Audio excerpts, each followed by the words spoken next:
بنو امیہ کا ایک بادشاہ عبد المالک بن مروان تھا۔ جب ملک شام میں طاعون کی وبا پھیلی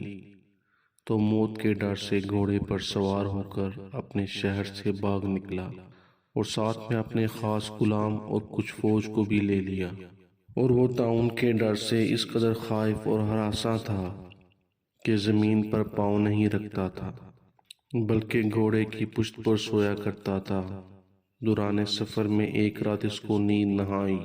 تو اس نے اپنے غلام سے کہا کہ تم مجھے کوئی قصہ سناؤ۔ ہوشیار غلام نے بادشاہ کو نصیحت کرنے کا موقع پا کر یہ قصہ سنایا کہ ایک لومڑی اپنی جان کی حفاظت کے لیے شیر کی خدمت گزاری کیا کرتی تھی، تو کوئی درندہ شیر کی ہیبت کی وجہ سے لومڑی کی طرف دیکھ نہیں سکتا تھا، اور لومڑی نہایت ہی بے خوفی اور اطمینان کے ساتھ خدمت میں زندگی بسر کر رہی تھی۔ اچانک ایک دن ایک عقاب لومڑی پر جھپٹا تو لومڑی بھاگ کر شیر کے پیچھے چلے گئی اور شیر نے اس کو اپنی پیٹھ پر بٹھا لیا۔ عقاب نے دوبارہ حملہ کیا اور لومڑی کو شیر کی پیٹھ سے اٹھا کر اپنے چنگل میں دبا کر اڑ گیا۔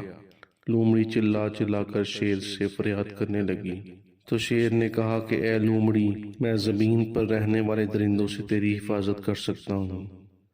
لیکن آسمان کی طرف سے حملہ کرنے والوں سے میں تجھے نہیں بچا سکتا۔